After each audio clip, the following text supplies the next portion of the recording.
So good morning and good afternoon for those on the East Coast, and welcome, and thank you for joining us today.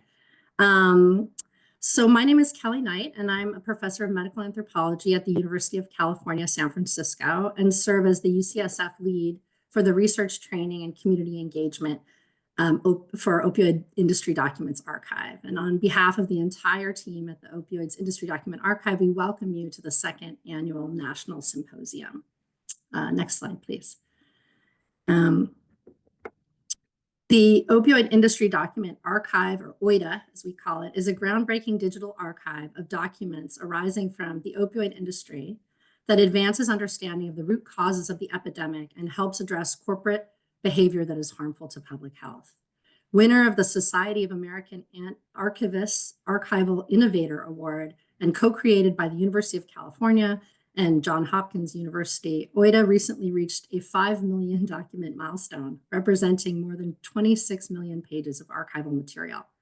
The documents include emails, memos, presentations, sales reports, budgets, audit reports, Drug Enforcement Administration briefings, meetings agenda, minutes, expert witness reports, and depositions of company executives. You can see how vast the materials are we have in OIDA. And OIDA serves as a living repository for information that can be used to learn from the opioid epidemic, to improve and safeguard public policy and public health, and to ensure that the opioid-related harms that have taken place never occur again. Next slide, please. OIDA was created and funded in part through settlements of public interest lawsuits by states, and we'd like to first acknowledge the million of Americans that have been personally impacted by the crisis. Hundreds of thousands of lives have been lost, and millions of Americans have been negatively affected by the opioid overdose crisis as it has shaped decades of American life. We'd like to also recognize the attorneys general and the many other parties whose vision and commitment to transparency and accountability has made the archive possible as a resource for public health. We strive to ensure that OIDA serves as a trusted source of information to help people understand the U.S. opioid crisis.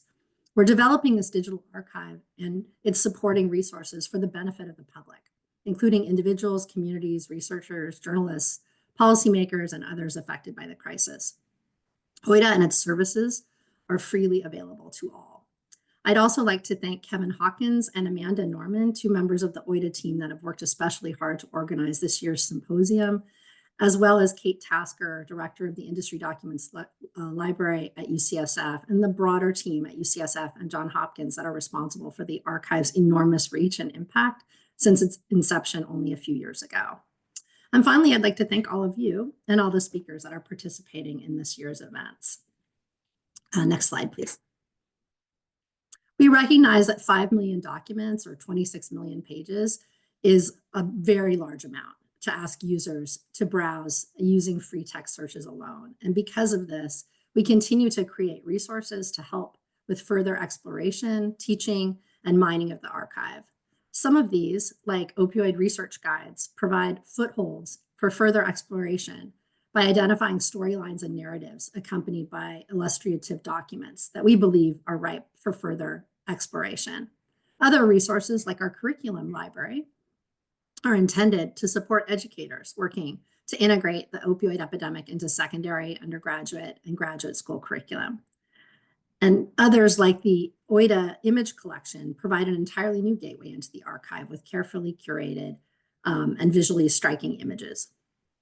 We hope you'll find these helpful tools for exploration, discovery, and analysis, and we invite you to let us know what you think of all these resources. Next slide, please.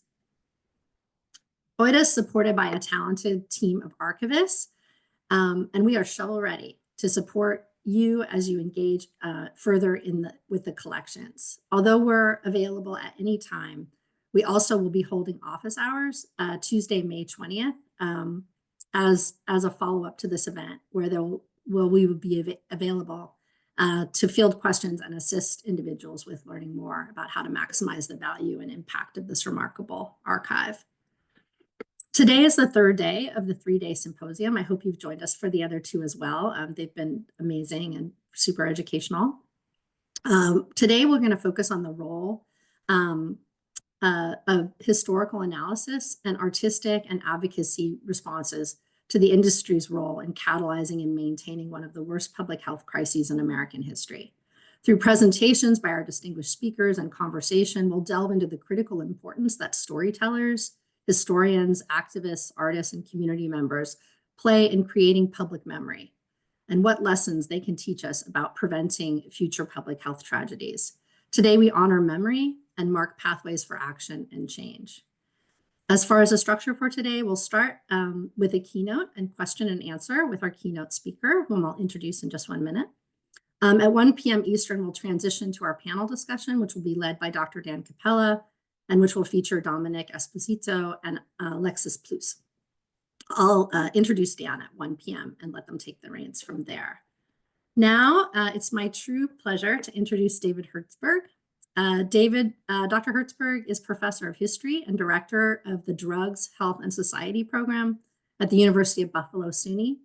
He researches the history of drug markets, drug use, and drug policy in America, focusing primarily on pharmaceuticals like sleeping pills, and anxiolytics, and opioids, and has published widely in scholarly, popular, and medical venues, and is the author of 3 books, including White Market Drugs, Big Pharma, and the Hidden History of Addiction in America.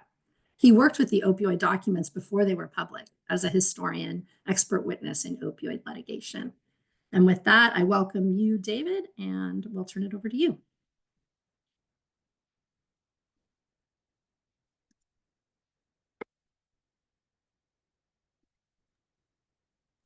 Apparently I was muted. My apologies.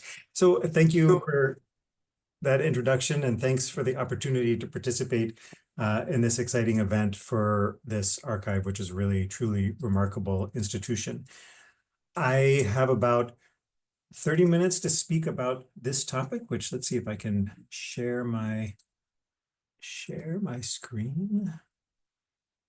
PowerPoint slideshow. Okay, can you see the title of this talk on your screens? Everyone is okay, yes, great. Well, I'm just going to get started. I've got about a slightly under 30-minute presentation, and then looking forward to a conversation with Dr. Knight. So, history is an archival profession. We answer questions about the past and about change over time by looking at materials from the past, and they're collected in places called archives. But where do archives come from? It's an incredibly important question. Archives fundamentally shape how we think about the past, not just what we can know about the past, but what we can imagine it is possible to know about the past. So they don't just frame the answers to our questions, they frame the questions that we know to ask too. And that means that the story of archives matters a lot. Who created the archives? What were their goals? What did they think was worth preserving, worth saving? And what did they want the future to see and remember? And maybe what did they want the future not to know? What did they want forgotten? And what about people who didn't have the resources to create an archive in the first place? The stories that have no archivist. So in other words, there's a politics to the archives. There's a politics of memory. They're not natural formations like coral reefs or lunar orbits that's studied by scientists. They are, in fact, one of the first steps in this massive project of telling stories about the past. They're one of the first steps in the struggle to define public memory and the lessons that we draw from the past to help us make sense of the present. Now, most archives were set up by people with power who had the time to think about how they wanted to be remembered and who had the resources to build and maintain a collection of stuff. So for example, the most visible type of archives are those created by governments. And you can see here on your screen, this is the National Archives. This is an imposing building built by people who weren't looking for a cheap way to do things. Other archives are established by wealthy families, wealthy organizations, and the like. The tendency of these archives to tell the story from the point of view of the powerful people who built them leads to what historians call archival silences, the stories that archives don't tell, or the stories that they actively do not want to be told. Now, there are two different types of archival silences I want to talk about today. And the first of these is the silences of marginalized people. These archives rarely record the voices and perspectives of such people who don't, quite frankly, matter that much to the powerful archive builders and who don't have the resources to create their own archives. When marginalized people do appear in archives, it's not often on their own terms. They're not the ones telling their stories. An example here to convey this is to think of medical patient records, which are held in hospital archives. Now, you can find patients in those records, but it's the patient as the physicians saw them, with the information that the physician thought it was important to know about them. It's not how those people saw themselves. It's not how they understood their own stories. In fact, it's the physician's story being told in an archive, not the patient's. So that's one kind of silence. The second kind of silence is created not when people are ignored, but when people have the power to withhold stories that they don't want told. Now, patients can't refuse to have medical records created about them, but governments can fail to collect, or they can destroy records of improper behavior. And importantly for our topic today, corporations can keep their records entirely private, refusing to allow anyone to see them, much less actually collect them somewhere in an archive. Now, there are a lot of different ways to counteract archival silences. Historians can get creative in thinking about things that have survived from the past that don't need an archive, like oral traditions or oral history interviews, analyzing popular culture, things like that. Or organizations can create their own archives, and you don't have to be wealthy and powerful to do that. So civil rights activists, labor unions, feminist groups, all of these different groups can create their own archives to make sure that they are part of the historical record. Alternately, traditional archives can be read, we say, against the grain. In other words, a historian can read between the lines to draw stuff out of a collection of records that the people who created that collection didn't put there on purpose, and maybe wouldn't be happy even to know that they were being drawn out. So today, to give a sense of how filling archival silences can change how we understand both the past and present, and thus the importance of archives like the Opioid Industry Documents Archive, which I'll talk about later, I want to briefly touch on two stories rescued from archival silences in my own recent research about opioids. And I'll briefly touch on one type of each, the silence of the powerless and the silences of the powerful. Okay, first, the silence of the powerless or marginalized. America is famous for its drug wars, for its anti-drug wars. Since the early 20th century, when heroin and cocaine and also alcohol were criminalized, the United States has been at the global forefront of using this particular set of policies, punitive prohibition, as a way to address the social problem identified as addiction. These harsh drug policies were infamously driven by this relentless demonization of people who use drugs. They were characterized as dope fiends, as junkies, as addicts, and they were stereotyped as desperate, dishonest, and potentially violent criminals. Where did these stereotypes come from? Well, it turns out they were born at a specific historical moment. And I'm going to draw here from the work of Carolyn Jean Acker, a wonderful historian, to set up this next bit. In the late 19th century's unregulated, booming industrial economy, there were new technologies like powerful drugs you can see on your screen, heroin and cocaine, new drugs from this period, and the hypodermic syringe, which was coming into widespread use in the late 19th century. And all of these products, new products that people weren't familiar with, were sold with relatively few restrictions or consumer protections. And the result was a very large crisis of addiction caused for the most part by overprescribing of morphine and also cocaine. And the right part of your screen there shows a sort of historian's guess drawn from David Courtwright of how much addiction leapt up in the late 19th century as a result of these kind of loose prescribing practices. And in response to this crisis, authorities, they did a bunch of things to rein in the excesses of industrial capitalism. And in the field of drugs, they created the first drug war law. It's called the Harrison Anti-Narcotic Act of 1914. And it made sale or possession of certain drugs illegal unless you had a valid prescription from a licensed physician. So they invented the prescription-only drug, essentially, and heroin and cocaine and morphine were the prescription-only drugs. But what would happen, or what happened after 1914 to this whole generation of people who had become addicted when the drugs were legal? Well, one element of the Harrison Act, as it was interpreted by the courts, was that prescribing an opioid to someone who was addicted to opioids, that was illegal. That wasn't medical treatment. That wasn't a valid prescription. That was just a sale. And what this meant is that access to a stable, legal, and affordable supply of drugs was more or less suddenly cut off from this large generation of people. And it really upended their lives. Illegal markets tended to be located in certain neighborhoods in major port cities. They were goods that came from outside the United States, so they were tended to be sold right there in those port cities. And the infrastructure for selling them was in a certain kind of neighborhood in major cities called the Vice District. And the need to regularly be in these vice districts, to buy drugs, drew people experiencing addiction to those neighborhoods. And there it was a challenging and dangerous life. Markets were unpredictable, and that made it hard to have a regular daily schedule, meaning that it was hard to hold down a regular daily job. A lot of people with addiction gravitated to employment in vice district industries like illegal gambling or sex work or petty crime and so on and so forth. And it was these consumers you can see represented here in a New York Times article from 1910. These consumers were conveniently gathered in specific neighborhoods and often made highly visible by arrest or by appearing at charity hospitals or jails. They served as the subjects for the first generation of people who wanted to study addiction, the first generation of addiction researchers.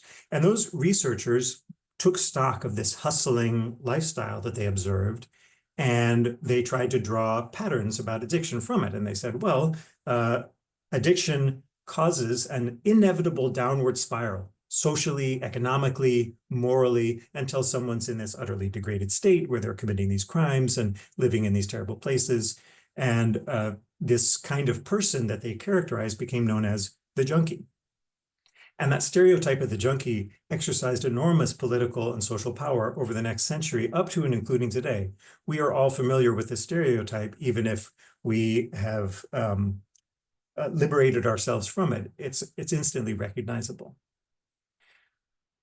But what if that wasn't the whole story? What if, in fact, those big city street hustling drug consumers were actually just a minority of the Americans experiencing addiction?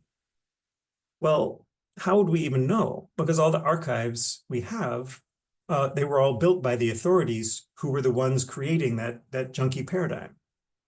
So in other words, there's an archival silence around the perspectives and experiences of people who used drugs in this period after 1914, when it became illegal, through the 20th century. And this archival silence makes it hard to test this authoritative story, this stereotype about what addiction is.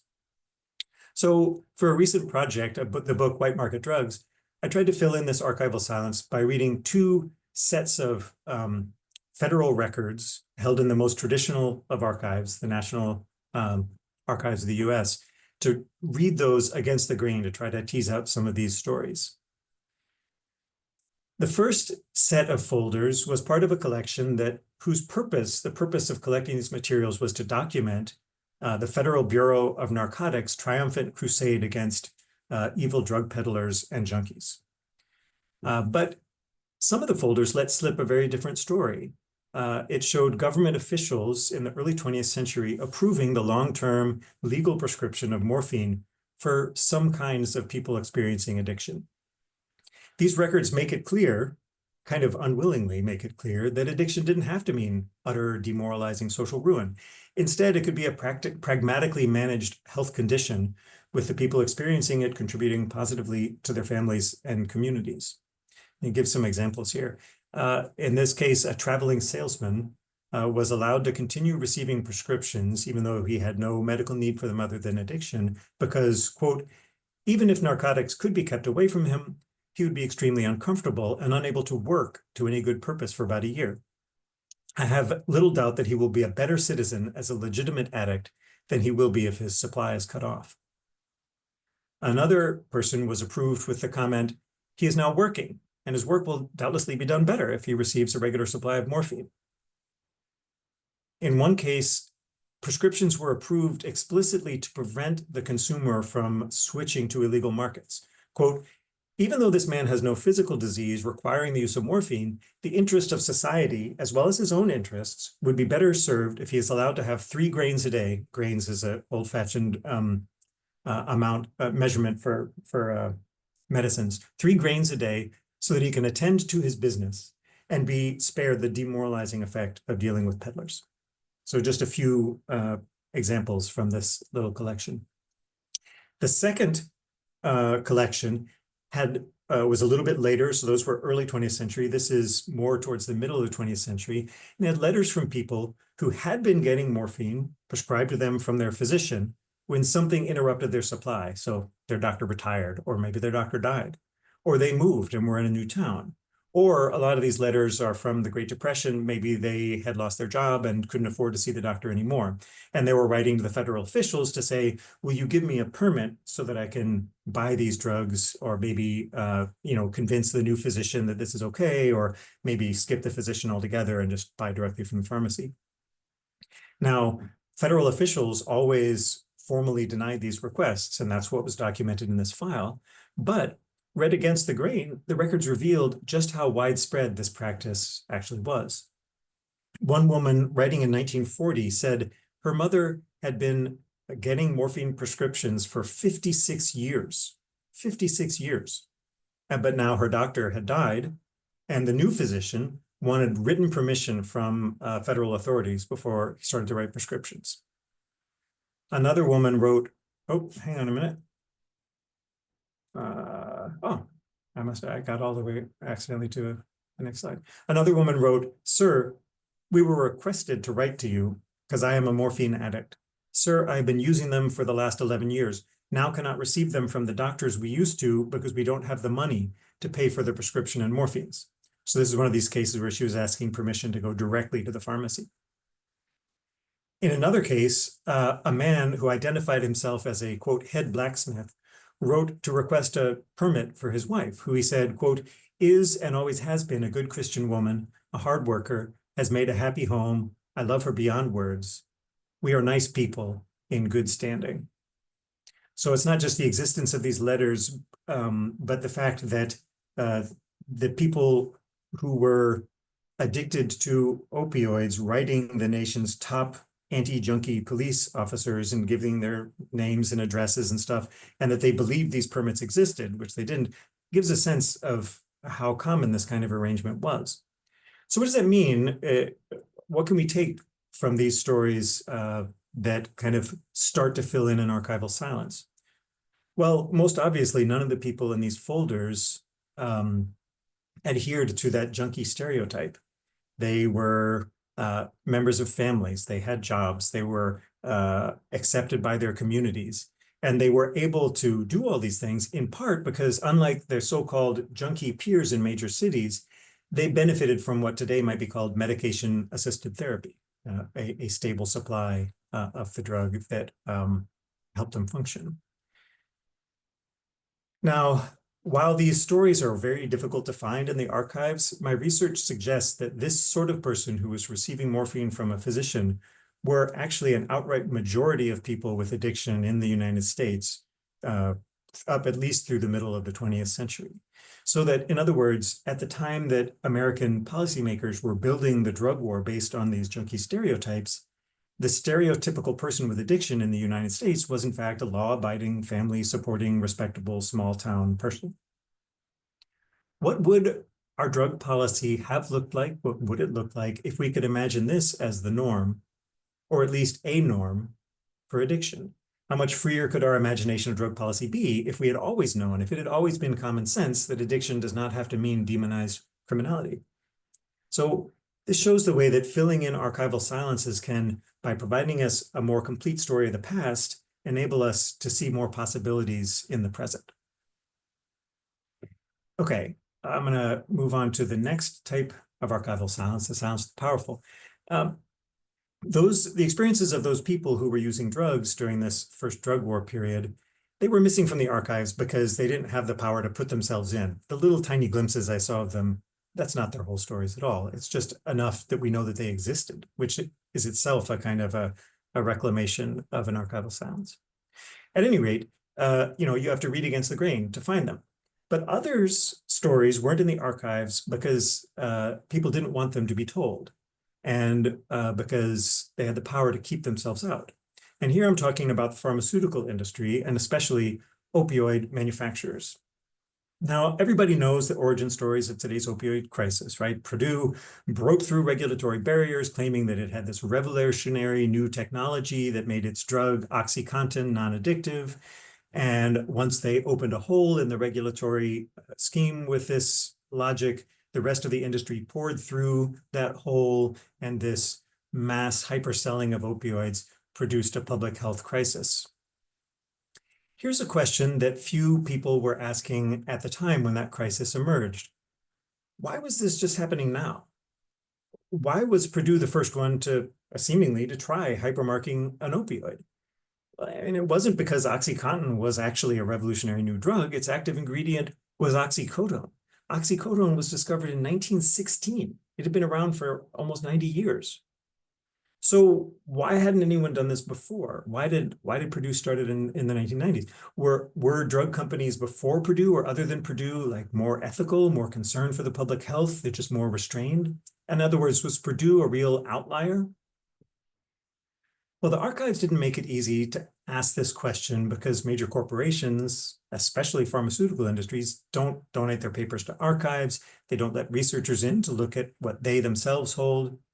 So in this case, I had to look elsewhere. Again, going back to the records of the Federal Bureau of Narcotics, again, the organization whose stated purpose was to ferret out and police and punish the so-called junkies, that it played a significant role in raising public awareness and fear of.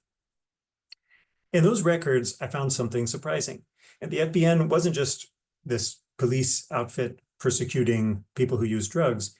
It was also the primary government regulator of the legal pharmaceutical opioid industry.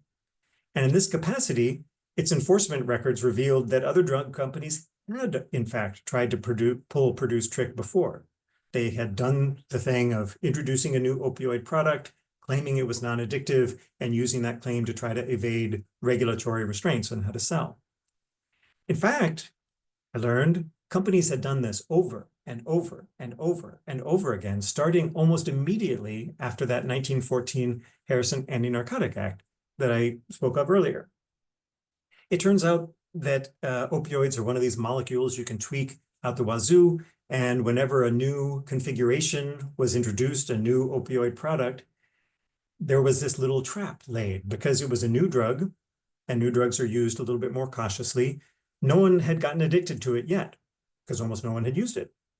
And in that moment, drug manufacturers repeatedly seized on that moment before anyone would become addicted to claim, aha, we finally did it. We found the non-addictive miracle opioid that you can use to cure pain and that won't make anybody addicted. Let's look at just a few examples of this. There's a lot of them. I'm just going to look at three really quickly. Start with Dilaudid. This is a semi-synthetic derivative of morphine, first produced by Merck Company in Germany in 1924 and sold in America starting in 1926 by the company you can see their ad here, Bilhuber-Knoll Corporation. Because Dilaudid was used so little, at first, there didn't seem to be any signs that it produced addiction. The company, Bilhuber-Knoll, saw an opportunity, and in 1932, they convinced a prominent physician at the Mayo Clinic, the leading famous medical clinic in the Midwest, a guy named Walter C. Alvarez, who was a very prominent guy, and they got him to write an evaluation of Dilaudid, and he praised it as, quote, 5 times as potent as morphine without the latter's habit-forming quality. He called it an analgesic, a painkiller, so ideal that it might be used in treating morphine addiction. Bilhuber-Knoll immediately took Alvarez's quotes and put it into their advertising materials. As you can see here, they wrote, "Patients rarely experience euphoria. It's not surprising. There's little, if any, habit formation." Federal authorities, though, consulted with addiction experts in the US Public Health Service, who reported that Dilaudid was nothing special. It was as addictive as morphine and should be used with just as much caution. And this gave the FBN, the Federal Bureau of Narcotics, the power to shut down Dilaudid advertising. Next story, let's move into the 1940s. The story was Demerol. This is the first fully synthetic opioid, first synthesized in Germany in 1939 and introduced in the United States by the company Winthrop Chemicals in 1944. Now, Demerol really was an innovation. It was the first fully synthetic opioid available in the US, and especially because international trade had been disrupted by World War II, the ability to synthesize an opioid without getting opium puppies from somewhere across the globe was really highly prized. Winthrop kind of seized on the excitement about this genuine scientific advance to claim that the new drug was non-addictive. And, you know, as before, no one had used it yet. So yeah, there wasn't any evidence that it was. And what makes this case interesting is that rather than just trying to convince doctors, as we saw with Dilaudid, they tried to make their case through popular media. Winthrop's public relations arm managed to get articles placed in newspapers like this one in the Washington Sunday Times Herald, claiming, you can see the headline, "No longer any excuse for becoming a dope slave." And it said, morphine has started thousands of patients on the road to addiction, but now a new and effective painkiller will exact no such pitiful price. In 1946, the well-known science writer Paul de Kruif is was a really big name in nonfiction, popular writing, science writing in the 1940s, mid-century. You might maybe a little bit like Michael Pollan, like very instantly recognizable, a lot of credibility. He wrote heroic stories about scientists. And for Reader's Digest, one of the widest circulating magazines in the country, he wrote an article all about how awesome Demerol was. And his language really mimicked Winthrop's advertising claims. He wrote, "A new chemical Demerol is ready to comfort millions of pain-racked human beings. Among many thousands eased by its magic, not a single sufferer who has not previously taken opiates has been recorded as becoming addicted to it." So you can see kind of seizing to the hilt this brief moment in a new opioid's life when no one had yet become addicted. Federal authorities, who by the 1940s were pretty cynical about new miracle opioids, were really angry at what they called, you can see here, dangerous propaganda, and they waged an all-fired, all engines firing public relations push against both the drug, which they called a Nazi's morphine, you can see there, because it was discovered by the Germans in the late 30s, and also against the magazines who had published those puff pieces. You can see at the top there, the Reader's Digest dopes the public, literally. Not only was Winthrop forced to pull back from marketing claims, but the editors at magazines like Reader's Digest recognized that they were in the doghouse with the feds, and they asked, what they can do. And we're told, look, you need to consult with us about the facts in your stories before you publish anything about opioids. You got to run it by us so we can make sure that you're not getting hoodwinked by the company. Okay, the last case I'll just briefly mention is the case of Percodan. And this was particularly interesting because it was recent in the 1950s and 1960s, and because of the drug involved. This was a mixture of oxycodone, the same drug that's in OxyContin, mixed with aspirin. And it was manufactured by Endo Products in the 1950s. Again, using that logic that their new drug had not caused problems with addiction as of yet, Endo persuaded regulators to allow Percodan to be prescribed by telephone instead of with a written prescription in 1953. And given this inch, the company, basically, their marketer said, okay, our drug is less closely regulated than our competitor drugs. That essentially means the federal government has agreed with us that this drug isn't very addictive. And therefore, we will just run that as hard as we can. You can see an advertisement here. If you look at it, you might see that something is missing. What's missing is any warning that it might be addictive. It's also in its advertising campaign, advertised it in comparison to or is in competition with codeine. Now, codeine is a vastly milder opioid than morphine, whereas OxyContin is twice as strong as morphine. So in this double ways, its marketing campaign really pushed at the idea that this was a less addictive drug. Sales in California shot up, and reports of addiction quickly began to follow that in California, including in one case a mass non-medical sale of 70,000 pills in a single instance. So authorities began to push back and say, oh, we need that was a mistake. We need to return full federal regulatory control over the drug. Endo fought this with tooth and nail. It took years to reintroduce controls, but in 1963, the restrictions were put back in place and sales dropped by nearly 40% the next year. So filling this archival silence around pharmaceutical opioids, telling the stories of drugs like Dilaudid, Demerol, and Percodan helps us to understand the present and our current crisis. Because Purdue appears not as a uniquely bad apple, but is exhibiting fairly standard industry behavior. I mean, literally the same drug, oxycodone, had the same kind of thing happen with it in California just 30 years earlier in 1960s. And what this means is if we want to explain what happened with OxyContin and other opioids in the 21st century, it isn't enough. And industry behavior is important, but it isn't enough because drug companies had been trying to do the same trick for nearly 3/4 of a century. But as you can see here, per capita opioid prescribing and sales had stayed pretty consistent from about 1920 through the early 1990s. So to explain either part of this graph, like why it remained so stable for so long and then why it shot up in the 1990s, we have to look further. For example, at the 1980s shift in the Reagan era to deregulation of the federal government, the kind of unleashing of the private sector, or at the intensified association of addiction with urban racial minorities during the so-called crack scare, which made pharmaceuticals like OxyContin, which were target marketed to non-urban, overwhelmingly white areas of the United States, seem really far removed from the threat of addiction.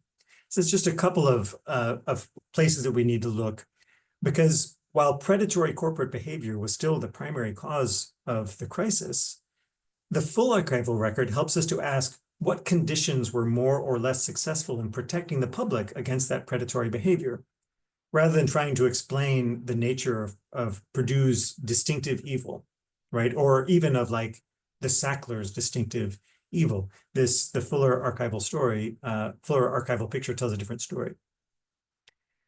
So both of these stories show the importance of filling archival silences, and filling archival silences is what the Opioid Industry Documents Archive is all about. It pushes against the archival silences of the powerful, most obviously, by ensuring that corporate stories can be told, warts and all. And second, it pushes against the archival silences of the powerless in a couple of different ways, both through efforts to collect the community response, resources from community responses to the crisis, and also by inviting the public to directly access the historical record. You don't need to be a professional historian to use this archive. It really invites other kinds of storytellers in, and this is crucial. I said before that the nature of archives often limits our imagination of the past, right? That what's there frames what we can think to try to understand.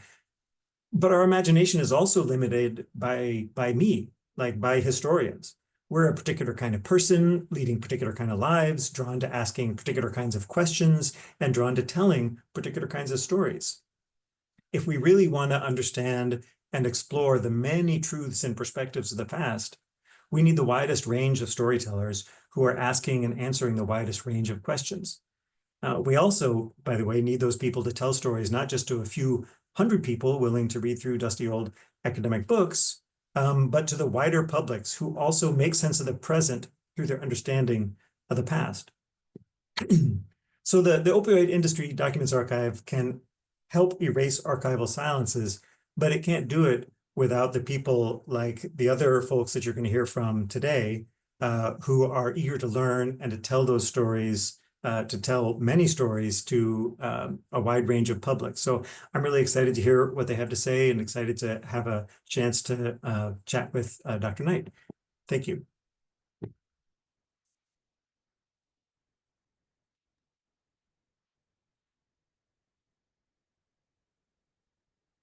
Right. Let me just, oh, there I am. Great. Thank you so much, David. That was a fantastic talk. I want to encourage all of our participants to put questions in the chat, and I'll be curating those and sharing them.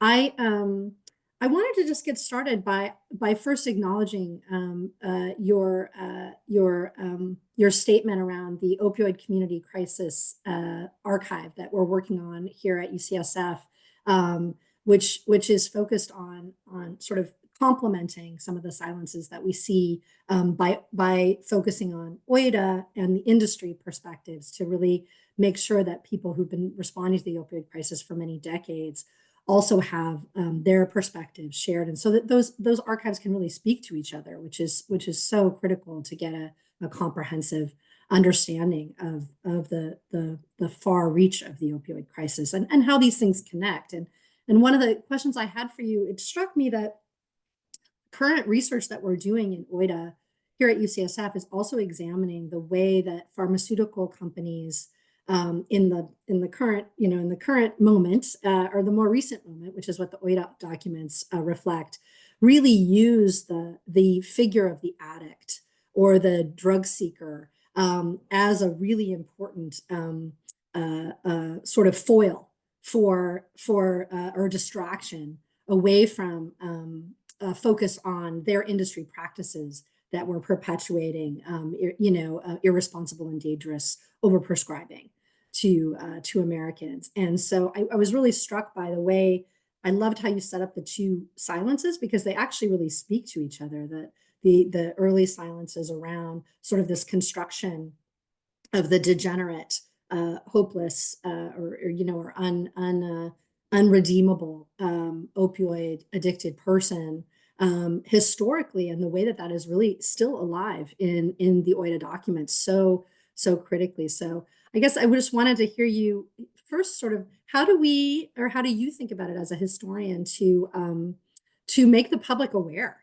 of those connections? Like, how do we connect the silence that you identified amongst marginalized people with what's in OIDA today, and how that sort of that image has not left us but is still so powerful? Yeah, that's great, and I love how you put that. And I don't think I made that point in the talk, but the way that these silences are connected to each other, like that when you silence the stories of people who use drugs, that means that silence can be filled by other voices. And so in this case, the ability to claim that the industry to claim, like, we're not doing anything wrong. We're getting valuable medicines to people who need them, which, to some extent is true. But their point being that, we're doing that in the safest way possible. And it's these kind of alien invaders, these immoral, desperate criminals who are coming and ruining the party for everyone, and we need to exclude them. And I think maybe people are aware that when that story sort of won the day, and regulators responded by saying, okay, we'll shut out these criminal addicts, that really transformed what had been a crisis of addiction into a crisis of fatal overdose, because people shifted to popular markets or informal markets. And this was this huge upsurge in consumers invited in new suppliers, and the new suppliers didn't want to plant tons of opium poppy fields in Afghanistan or whatever. They took it as an opportunity to modernize the illicit supply chains and just go straight with a synthetic like fentanyl, easier to smuggle, doesn't require farmers, and so that was an incredibly impactful moment that created so much harm. That was the direct result of people who use drugs and the people who care for and about them not being able to tell their stories, not being able to reveal their humanity and to reveal the kind of factors that were that they were considering when they made their decisions, and instead being this kind of caricature that could drive public policy. And so, I mean, in a way, I started being a historian of drugs before the opioid crisis became big headline news, and the story was always about, the drug war had bad political and health consequences for the racialized minorities and cities at whom it was targeted. And the opioid crisis helps us reveal that these kind of bad policies and these kinds of marginalization of people, they will eventually harm everyone. They don't harm everyone equally, but we all pay a devastating price. Appreciate that.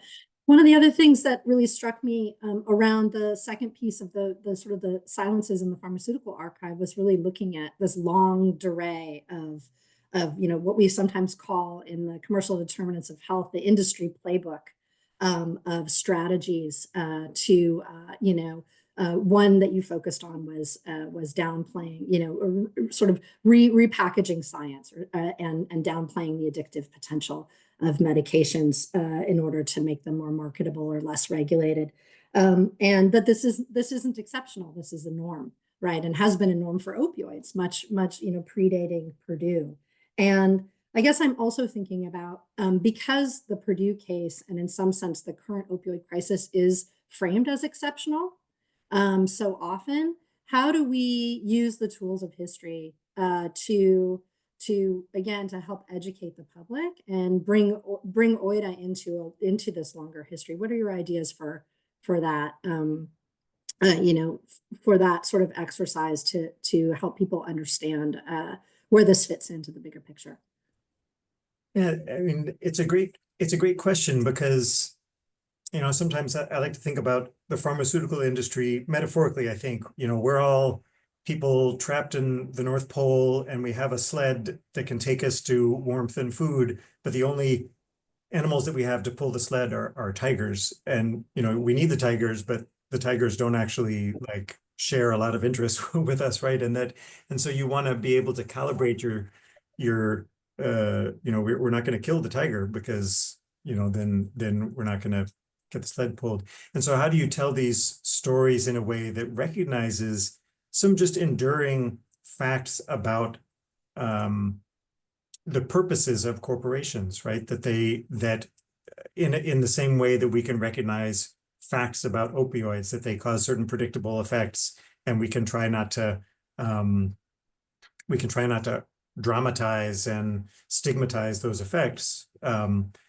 We can also be very pragmatic and hard-headed about the benefits and drawbacks of creating these things called corporations that are driven by certain goals, and just kind of recognize the benefits and drawbacks of having our health rely on or entities like that. And so I think the most obvious thing that OIDA records can do is reveal, all this perfidious behavior, and all the, the part that's most disturbing for me is when contempt is revealed for their consumers, like when they're making fun of their consumers. It's very psychologically difficult for me because it makes me angry.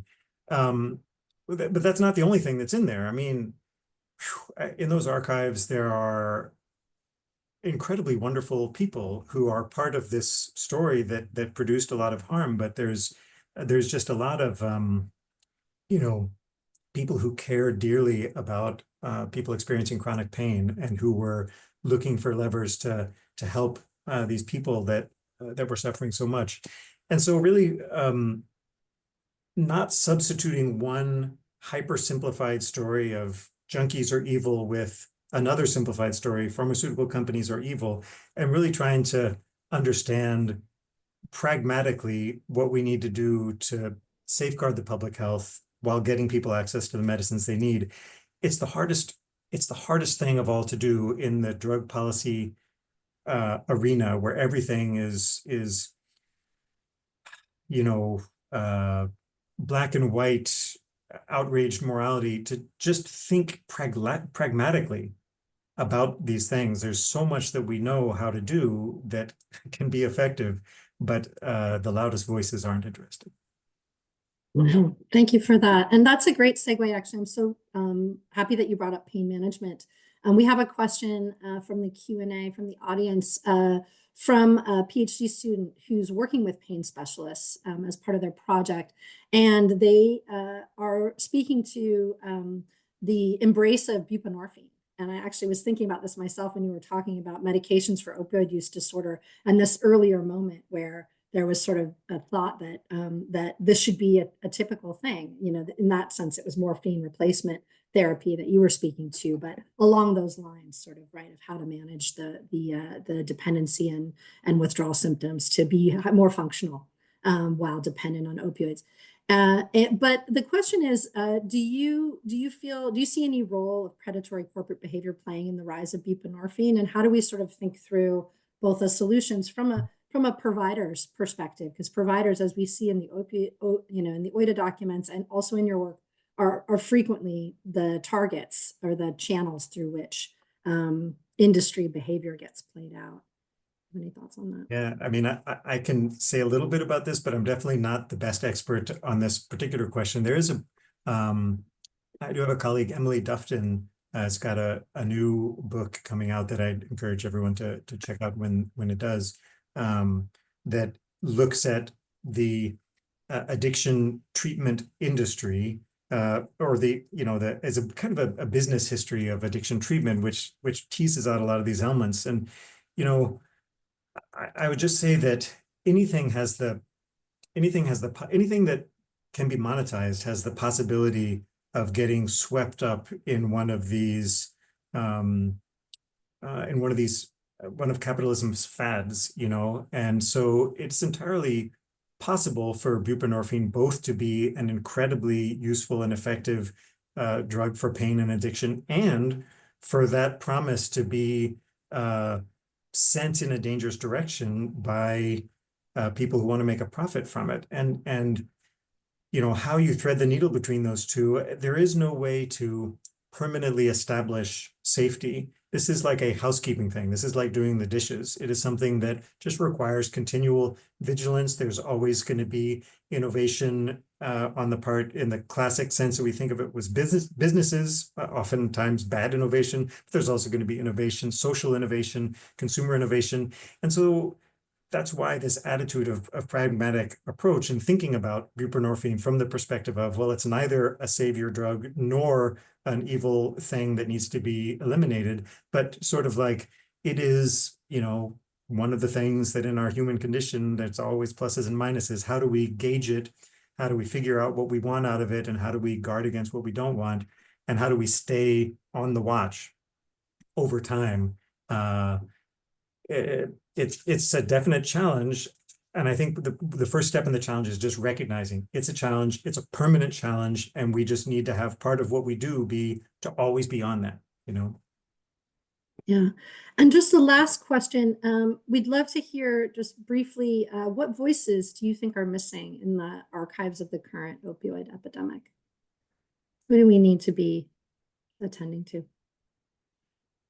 It's a good question. I think that one of the most remarkable developments in the 21st century from a historian's point of view is the emergence of harm reduction, both as a set of practices, but also as the political organizing of people who use drugs and those who care for and about them. It's not a lot of things you get to say as a historian are new. That's pretty new. And I think that while there have been journalistic accounts of the emergence of these kinds of ideas and practices, I think there could be a lot more in terms of just the daily, the nitty gritty and daily work of these kinds of programs. And because, even if it's not brand new, it's definitely rare, and we definitely want to learn everything possible about how to sustain such a valuable and life-giving development. And one other thing that's kind of that I think sometimes can be missing is the perspective, and this is connected, I think, to harm reduction, but the perspective of people who use drugs who aren't the casualties that you do read about. So, there are these stories when fentanyl displaced heroin, there are these stories of these older men in cities who had been using heroin since the 1960s, who were suddenly, no longer able to buy heroin. And it was all about how they were now confronting overdose. And my immediate thought was, this is this incredible resource, people who were living in this dangerous situation of buying illicit heroin for 40 years. And like, their stories and perspectives are so important because they talk about survival, and they're going to obviously talk about human connection and things that as drug using species like are really valuable. And so those voices who really have no resources to build themselves archives, who aren't like former drug users, can be, those stories are really important too. I'm sure there's tons more. Those are just the two that come off the top of my mind. Great. Well, thank you so much. We're out of time. We're gonna move to our panel now. But for the questions we didn't get to, we can answer those in the question and answer. So we'll try and respond to those questions. And I'm gonna move on and introduce Dan Kabella. Dr. Kabella is a postdoctoral scholar in the Center for Tobacco Control Research and Education here at UCSF, working on the opioid documents, and a fantastic colleague. And they will introduce our panelists and move us on to the second half of the program. So I'll give it to you. Great. Thank you, Kelly. And thank you, David. That was a thoughtful and powerful opening to set the stage for today's conversation on histories and stories held within and beyond the archive, or perhaps, as Dr. Herzberg described, the silences of the archive. So good afternoon or morning, wherever you are. So we'll be transitioning to this next part of our programming, which features two incredible speakers. Each will present back to back for about 30 minutes. And then we'll open it to a moderated discussion, which I'll be facilitating. And we really encourage you to use the Zoom Q&A feature throughout. Don't be afraid to submit questions, even those that are partial, thoughts that are lingering, or attentions you're holding as you listen. We want this to be a space for open reflection and engagement. So to start us off, I'm honored to introduce our first speaker, Domenic Esposito. Domenic is a sculptor whose work merges the refined vocabulary of Renaissance Italy and Asian aesthetics, trained at the Massachusetts College of Arts and Design, and further honing his metalwork at Stony Brook Fine Arts, Artisan Asylum, and Prospect Hill Forge. Domenic brings technical precision to urgent social issues. And in 2018, he gained international recognition for placing large-scale opioid spoons at doorsteps of pharmaceutical giants, a bold act that led to the founding of the Opioid Spoon Project, a nonprofit dedicated to addressing opioid and fentanyl crises through art and activism. Domenic has collaborated with artists such as Nan Golden and participated in major protest actions, and his work has been featured in a number of high-profile journals such as the New York Times. We're excited to hear more about his work today. I'll hand it over to you, Domenic. Thanks, Dan. It's an honor, and I want to thank everybody for joining us today, and especially honored to be asked by Dr. Alexander and as well as Dr. Kevin Hawkins to be here today. And so why don't I get started? And here I'm going to share my screen so we can get through the presentation. Okay, there we go. Well, thank you, everybody. Let's get started. So my discussion today is really going to kind of talk about art as a means to activism and how to amplify your voice using art. In particular, I'm going to go over kind of my journey as an artist over the last 8 years or so, kind of the origins of the Opioid Spoon Project, and I'll talk about that quite a bit. And then kind of reflection on some lessons learned on my behalf. Then we're going to finish off with some discussion around talk about some of the new work I'm doing around isolation and loneliness, and finally, kind of a project that's been in the works for a few years, a Memorial Doors project. We'll talk about that, and then we could probably answer questions later on. So let's get started with art as a tool for change here, and really kind of this new word that's been kind of thrown around a lot, artivism, which I kind of want to talk a little bit about. I'm not a big fan of because I think a lot of artists are, in fact, activists, right? And you know, a lot of names that maybe you won't even realize are artists, are activists. You know, people like Picasso back in 1937 with his piece, you know, Guernica, kind of really, it was an anti-war movement painting, right? And you sort of fast forward through time, and you know, you have people like, you know, Keith Haring and Shepard Fairey, and yes, you know, we consider them first artists, but in fact, a lot of their work is really centered around activism, right? So I think a lot of artists, and you know, I can kind of generalize. I say almost all artists are activists in some sense.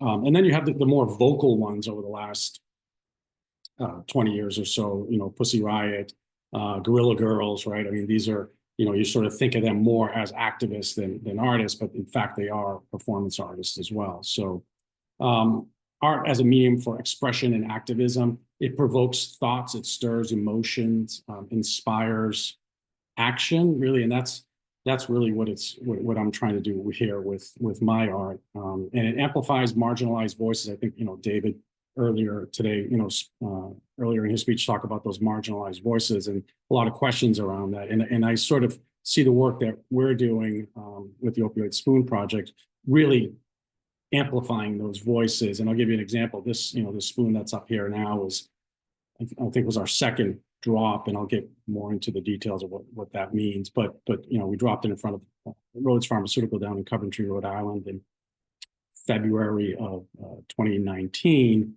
and that garnered a lot of press, and you know, cars were stopping. And then, you know, we also had, you know, the story I love to tell is this, you know, this group of construction workers happened to be driving by, and they stopped, and you know, immediately kind of like, oh, I know what that is. You know, that's, you know, drug paraphernalia. I know what that is. So they, you know, curious came over, and they were so thankful for what we were doing to help kind of bring awareness. You know, they didn't know that right in their backyard was this, you know, generic drugs manufacturer, or what we were doing as a nonprofit, kind of creating accountability and education around the opioid epidemic back then. So, you know, it really is, you know, when you see it happening, even on a small scale like that, where it's just, you know, a group of people versus just being in the media, it really does help and give you energy to kind of continue on this battle. So I think I'm going to move on to talking a little bit about the Opioid Spoon Project and how it began, and sort of the origins of it.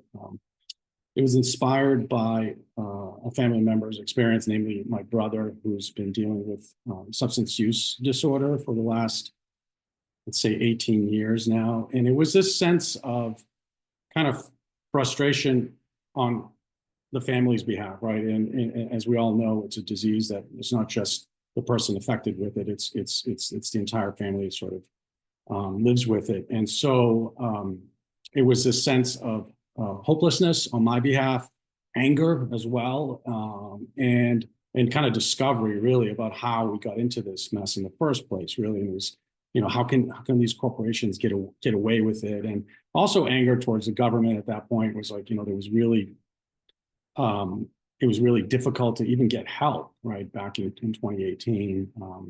You know, things have gotten a lot better now, but even just getting a bed for my brother was really, really difficult. And so this idea kind of grew, and I'll talk a little bit about the symbolism of the spoon later on, but the first installation was to drop this 800-pound, 10-foot opioid spoon in front of Purdue Pharma back in, right in the doorsteps back in 2018.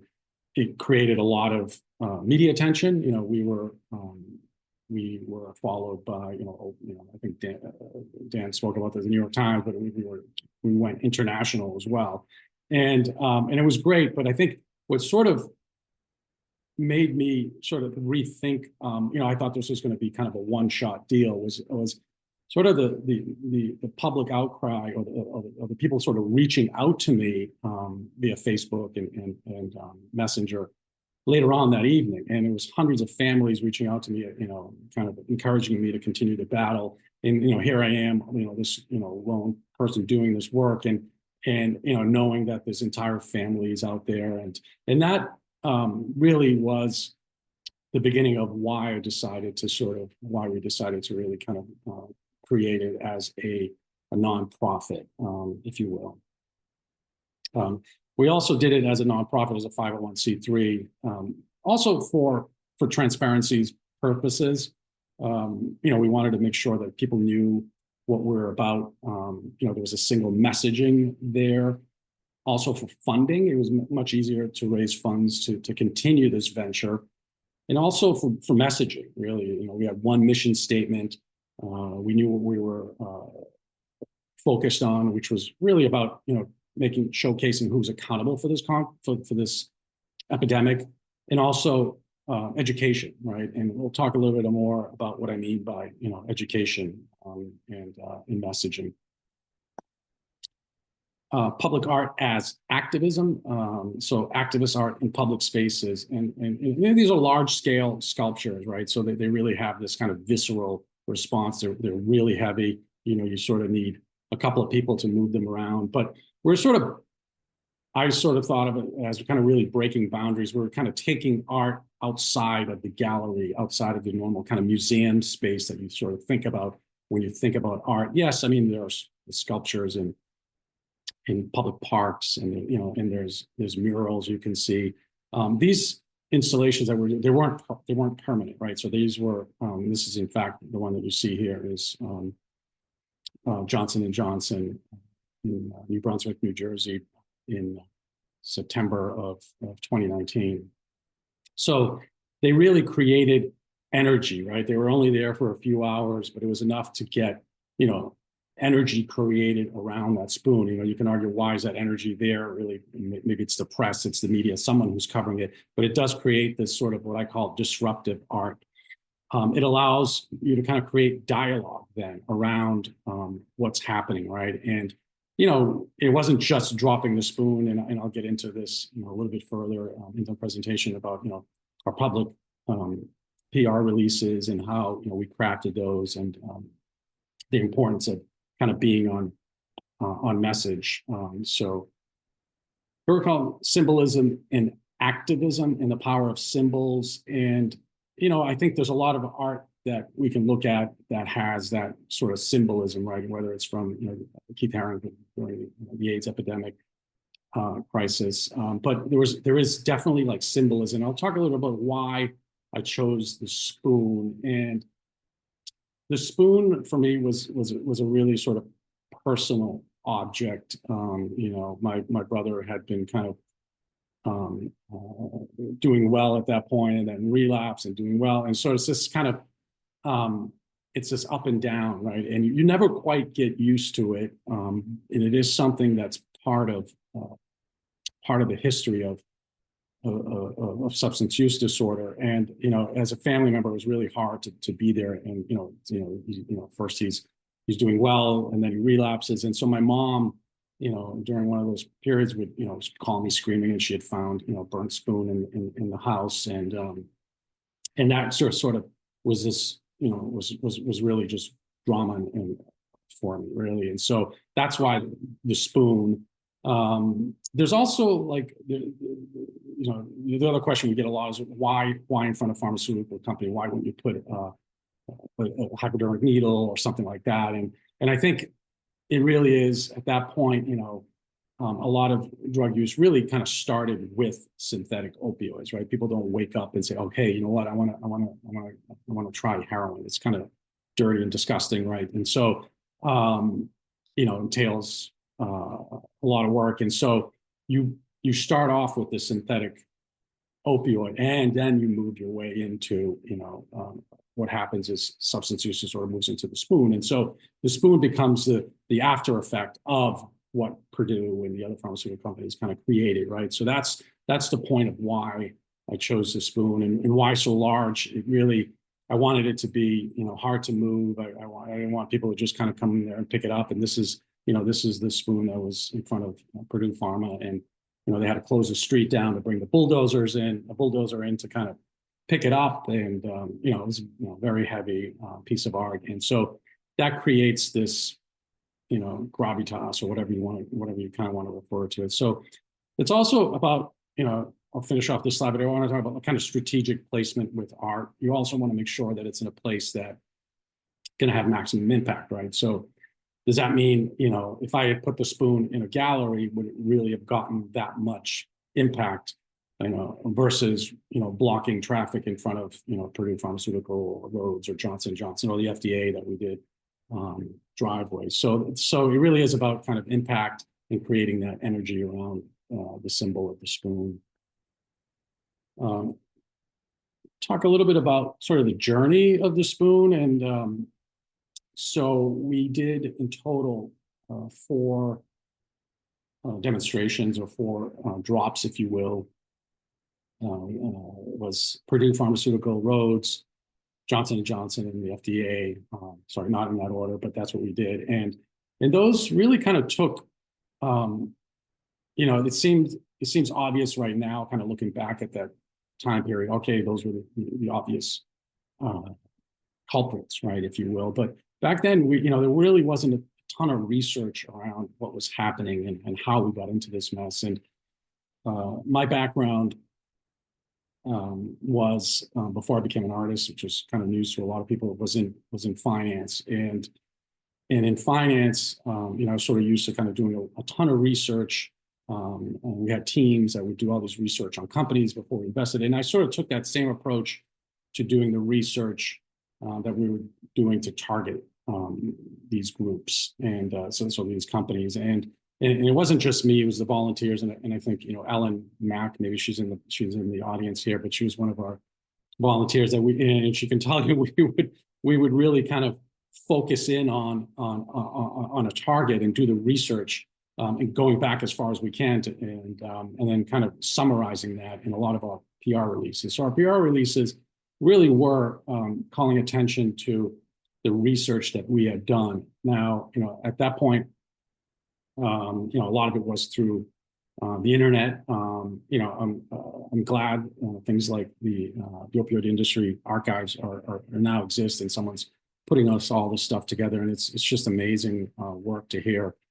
The history and everything that's available there, and some of that was available, but it was really hard to find back in 2018, and this was before all the books and the movies and everything else, and it sort of seems almost common knowledge now. Oh, I know the Sacklers, but when the Sacklers, we had to explain who they were and the family history, and so it was there was a lot of research, especially going after these big corporations, and I'll talk a little bit about some of the challenges that we had to face.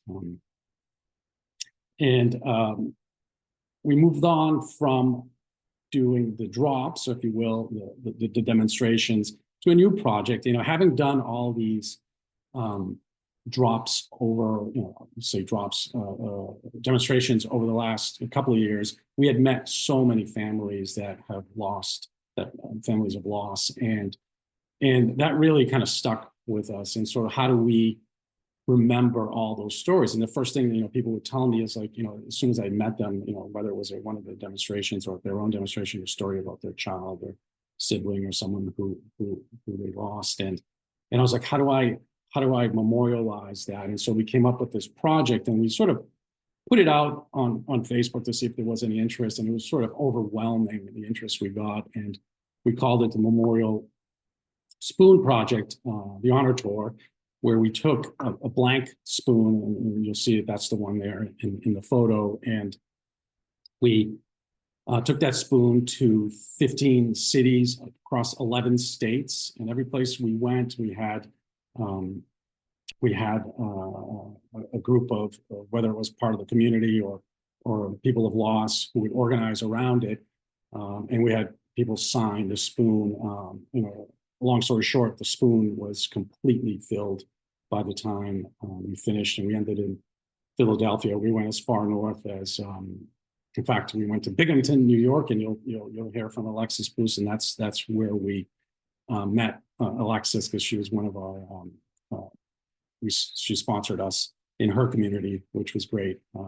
And so that was really a way for us to sort of memorialize all of those families of loss. And so they would come to the spoon, they would write the name and write a message on the spoon. And so we still have the spoon. It's been shown in different locations across the US. We also kind of took that opportunity to raise awareness, but also inspire legislative action. So every time we went to one of these places during the Memorial Spoon Tour, we'd meet a lot of legislators and things like that. And so we were able to sort of really propel a lot of thought and a lot of discussion around the opioid epidemic back then. Art meets advocacy, and here this is the FDA. Just want to be cognizant of times. I think I'm going a little too slow, but hopefully we get through the rest of the presentation. But building bridges, partnership with community organizations and advocates, and this was really important. Once people had started hearing about us, it wasn't just in Boston, but we really went out of our way to go to different events for different people, to bring awareness and really kind of use the spoon as a way to raise accountability and amplifying the voices of families and survivors. And I think I also want to sort of take a step back to talk about why that was so important to us. We really tried to model ourselves around another organization that was incredibly successful in the 80s, and that's ACT UP during the AIDS epidemic. And they sort of had two, as I can kind of summarize it quickly, they had two sort of parts. They had the public demonstration part, where turning cars over and demonstrating in Washington, D.C., but they also had this sort of kind of political education side, right, where they would go and meet Congress and be well-spoken in terms of what they wanted and messaging, really. And they were almost two completely separate entities, and that's kind of how we modeled ourselves. We really tried to do the public demonstrations, but we also try to do a lot of work behind the scenes, and so it was really kind of trying to be that same model on a much smaller scale. So let me just move forward a little bit quicker. So reflections on activism. This is really kind of more about kind of lessons learned from doing this work over the last 6-7 years. There's the obvious risks, the obvious legal risks, right? And so we had, I would regularly meet with my lawyer every time we would do a drop, just to make sure, we weren't, and he would read the PR release and make sure we're not saying anything that's nothing more than an opinion. And because, you're going after these, big corporations at that point, and they were pretty strong financially. The personal risks that you take by being an activist, right? Because, they can come after you. It's, the Opioid Spoon Project, yes, it's an LLC and it's a nonprofit, but they can come after you individually. And so it's important to be persistent and resilient. So what I mean by that is, I think, we worked really hard early on to come up with our mission statement. And I think that mission statement we really stuck to, which is really kind of, we weren't going to be everything to everyone, right? And so we knew the battles that we were fighting, and really around the long-term impact of creating conversation. So we had to take the skill set that we had, which was, artists, but being an artist also gets you into venues that an activist may not necessarily be able to get into. Like I remember we had an art fair in Art Palm Beach right before COVID, and we took the spoon down there. We were invited by Art Palm Beach Fair, and they basically gave us a booth, which was great. And I remember we had the spoon that was one of the most photographed pieces of the entire, because it was sat right in the middle near our booth. And, explaining to people what the opioid crisis was and, how dangerous opioids were and, the families that we've met that have, so I think that allows us to really kind of speak to a different crowd. And that's what I'm a big believer in is really making sure that, we don't just speak to our, ourselves in terms of preaching to the choir, right? It's really about kind of trying to open up that voice to new people. In fact, every time we had a demonstration, I would always, try and bring new friends that didn't know much about the crisis. And, it was sort of an eye-opening moment for them. And I think that's, one of the biggest lessons I would sort of leave is to try to really kind of gain a new audience. This is more about, if you do want to become an activist or an artist or it's really kind of around identifying those causes that matter to you. I think if I were to sort of look back, I'm not sure that I think I would have joined with another lessons learned, probably with another organization and making a bigger impact. Because starting your own organization and your own nonprofit is not just a lot of work, but there's a lot of requirements that are needed, and I think being part of another group, really, using your own skill set to be there and to really help is really important. So identify what you care about, figure out what your skill set is, and then try and apply that skill set, whether it's graphic design, whether it's researching, fundraising. Those are those kind of skill sets that you could bring into a nonprofit or an activist or something that you really care about, rather than just sort of kind of starting your own from scratch and funding it. And I would say the message is more important than the medium, and I really do believe that is, especially in art. I think the messaging is really important there. So we'll talk a little bit about kind of some newer projects around that I've started in the last few years, and really exploring isolation and loneliness. And it's a thesis that's pretty well connected to the opioid crisis. So it's not like I'm too far off path here. But the new series is called these hooded sculptures, which what they do is they marry bronze sculpture. So that's what you see there on your screen. That's a bronze, very heavy piece that's almost life-size, basically life-size, that's hung on a two-dimensional painting. And so when you're in front of this, it really kind of creates this sense of visceral response by you.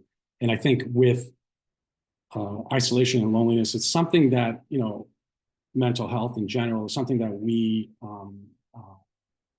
I think it's gotten a lot more attention lately, but it's also something that we're as a society afraid of, right? And it's sort of expanding that conversation and not making it something that's sort of hidden in the background that people don't want to discuss.